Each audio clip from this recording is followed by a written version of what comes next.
What's up, guys? It's your boy Steve, aka GFK Yugioh, back again with another spicy, sexy deck profile. Um, this is a deck profile on one of my favorite decks, Zombies. This is a little bit of a unorthodox deck. I'll explain some of my choices. But I've been playtesting Zombies for a while, and I really, really like the deck. Again, with all of my deck profiles, there's always room for improvement because I feel like GOAT format is always one of those things that is ever changing with new cards and new strategies. So again, if you guys have any kind of suggestions, please let me know in the comments down below. I've been getting a lot of comments recently about some changes I could add or how different interactions work. And I really appreciate that because, sometimes, I need more ideas, and with you guys posting comments and letting me know what you would like to see, that would be awesome. So thank you guys for the people that have been doing that and for the support around the community. I really appreciate that. So let's get into the deck. Let's see. So our first card that we play is, of course, 2 copies of Pyramid Turtle. This is like the best recruiter ever printed. Lets you summon any of your bigger zombie cards. It really lets you summon any zombie monster in GOAT that are of note. Really, really good. I only play 2 copies because I play 2 copies of Giant Rat as well, so that I can both tutor out Pyramid Turtle. And also Giant Rat is kind of, this is something people don't really think about, but Giant Rat is kind of better than Pyramid Turtle in every way because it allows you to go to Pyramid Turtle if you want to, but it also allows you to play other monsters, especially one spicy card that I really, really like in Zombies that I feel like is not being played at all, which I'll get into later. So you play 4 recruiters. I feel like 4 is really good. 5 is a little bricky because you really don't want to draw too many of these guys, because Pyramid Turtle can be revived by cards like Book of Life and Premature Burial, and I feel like 4 is a good number. You could play 5, but for me personally, I just like a little bit of a smaller engine. Also because we play a small warrior package as well, so and then to summon off of your turtle/rat, 1 copy of Spirit Reaper. This is really only a stall card in case your opponent's punching into Pyramid Turtle and trying to go for game. Spirit Reaper is really good. Also, it's just good because it has its, poke and pitch a card. Always really nice. Spirit Reaper is one of my favorite cards. And then 2 copies of Vampire Lord. I feel like I talk about Spirit Reaper all the time as my favorite card in GOAT. Oh god, I could talk about it all day. 2 Vampire Lord. This card is kind of the boss monster of the deck. Basically says all battle traps are trash. Rips cards out of your opponent's deck. So, you can rip more battle traps out of their deck and basically just keep getting in for more damage. It's kind of low on its stats, and it dies super heavily to any of the Chaos monsters. This deck has a real big problem outing Chaos cards, and so I've kind of played some monsters to kind of alleviate that stress. Not only are the Chaos monsters big, they're easy to summon, and they banish all of your stuff. This card dies to every Chaos monster. But a card to combat that is Ryu Koki, especially against BLS, because if you can get this out against a BLS and attack it in defense position, Koki's going to destroy it. It's basically just a big bungler. I kind of wish it had 2500 attack because it could get over cards like all of the Monarchs, but 24 is still like nothing to sneeze at, and like it's really only in here because it's a beefier card you can summon off of Pyramid Turtle, and also it stops BLS, which is really, really important for that deck, or for this deck. So then we got these. Just a couple flip monsters. We play 2 Magician of Faith. Really, you only play this because it's a light target, and also because there are a lot of really broken spells in this deck that you want to be reusing. So pretty important to have these 2 on hand. 1 copy of BLS, because it's BLS and you can summon it. Also, I've noticed that, you know, you having the tribute monsters is nice, but sometimes there's moments where you wish there was another option that you could go into that just outs basically anything. So I found that BLS is pretty important in this deck, and of course, in other iterations I didn't play Magician of Faith, which was kind of a mistake on my part. I was thinking more of like a beatdown variant so that I could just like kill my opponent before they would, you know, summon these big boss monsters. But this deck, because of the recruiters, wants to be more control. So having a OTK enabler like this that you can just draw and then play is really, really essential in this build specifically. You could get away with playing a very control-centric build, but I kind of like having the versatility. So I do like BLS in this deck. And then for other one-of monsters, 1 Blade Knight. It's a light, and it's a warrior. We do play a nice warrior package. 1 Breaker. Breaker is Breaker. Tribe is Tribe. Warrior Lady. It's a light and also a warrior. 1 Tsukiyomi. This is pretty debatable. I know a lot of decks don't really like Tsukiyomi in zombies. Mainly for the fact that like there's not a ton of flip monsters you play, and it doesn't really work exactly with the recruiters. But in my opinion, I think it's actually kind of important because you do play Magician of Faith, and you also need outs to Thousand Eyes. Also, Tsukiyomi is just good in general because you can. I play 2 copies of Knock, so it works with Knock as well. And one of the really big things is it's a spirit monster.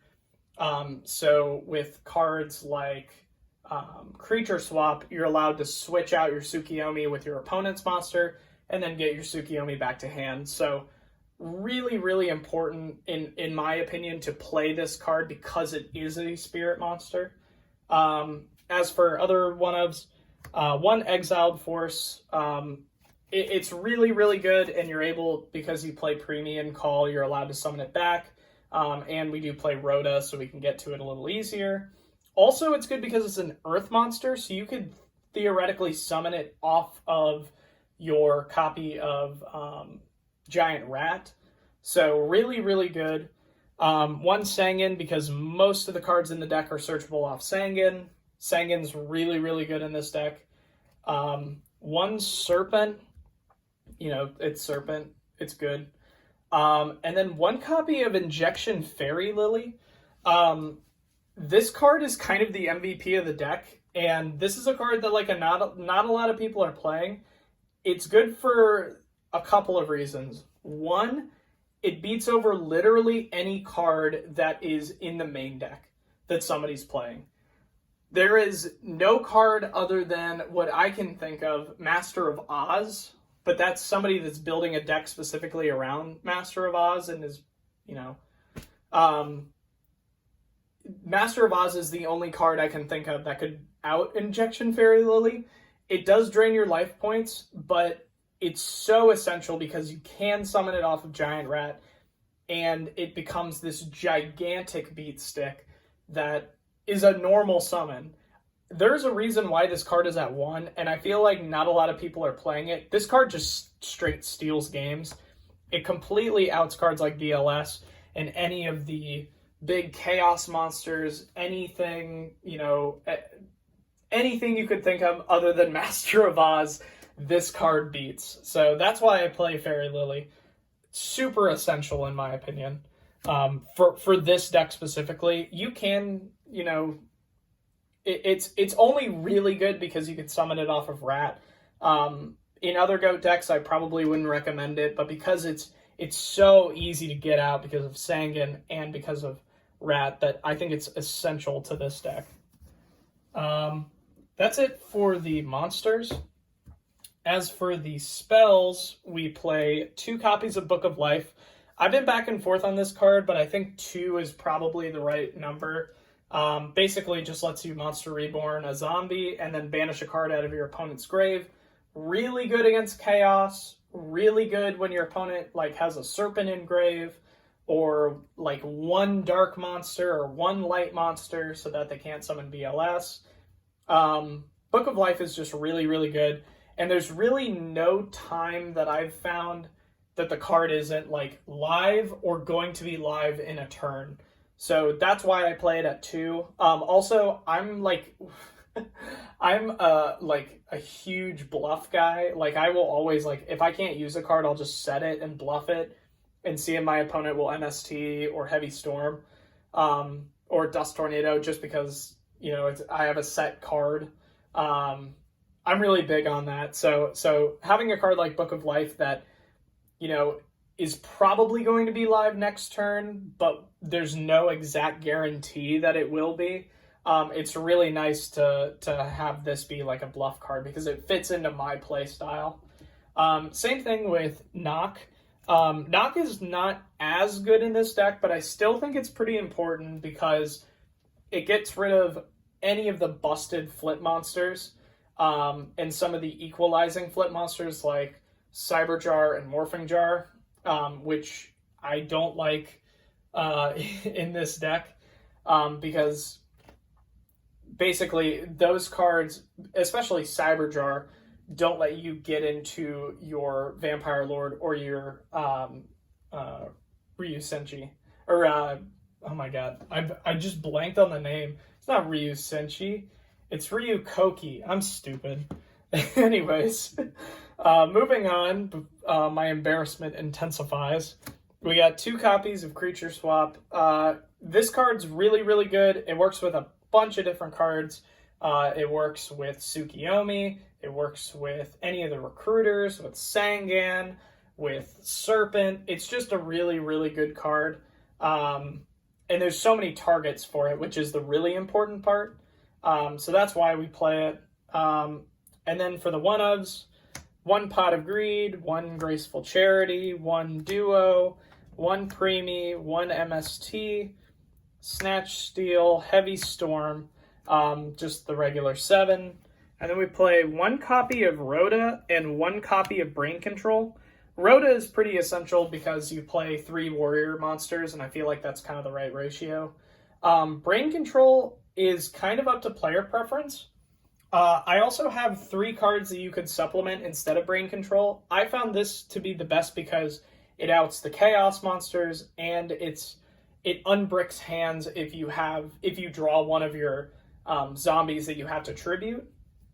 Other cards you can play that I've seen, 1 Book of Moon, Enemy Controller, or Card of Safe Return I saw is also a pretty spicy tech.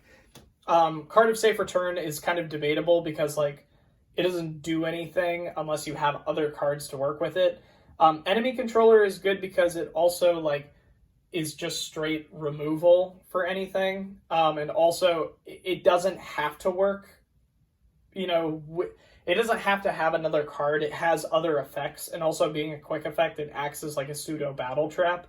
And Book of Moon is Book of Moon. It's just kind of a good card. So you could really play any of these. I think Brain Control is probably the best, but you could play any of these. Also, I used to play Swords of Revealing Light, which I think is an okay card, but it doesn't really...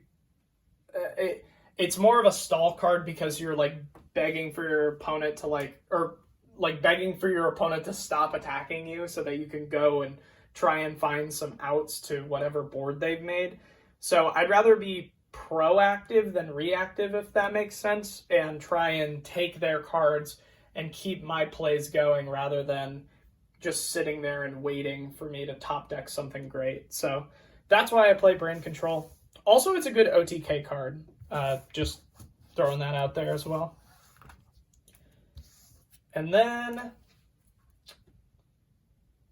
the trap lineup, which is extremely small but kind of important. 1 Mirror Force, 1 Dust Tornado, 1 Compulse, 1 Ring, and 1 Call of the Haunted. Pretty self-explanatory. Mirror Force is just a good card.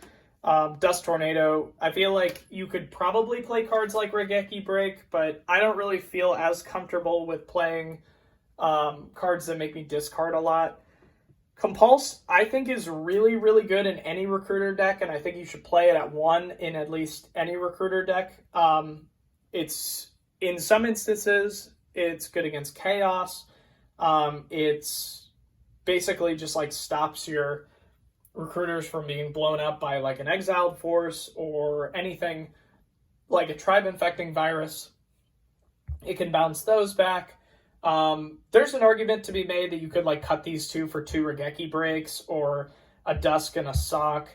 But I felt like these two are kind of important. Ring of Destruction is Ring of Destruction, and Call of the Haunted is Call of the Haunted. Not really much else to say other than that. So yeah. And that is basically the deck. Really the biggest mismatch is against Chaos. Because the problem with Chaos is that they can get over literally everything that you play, which is why Zombies is not really the deck that I want it to be. I feel like there's a perfect list for Zombies that exists somewhere in the universe that we just haven't picked up on, and I feel like it's sure to come. So please leave a comment if you have any about what I could change, what I could move around, and maybe I'll make another deck profile about Zombies, because really this deck is so much fun. I can't wait to play it on stream later, which I'll probably play that at some point. So yeah, thank you guys so much for watching. I hope you enjoyed. And you have a great, well, it's Wednesday when I'm recording this, but whenever I put it up, I hope you have a great blank day. Thank you. Watch around the shadows. They're crawling with the rats. Go for the headman, or they'll keep coming back. Oh, we go down. Have to go down with a fight.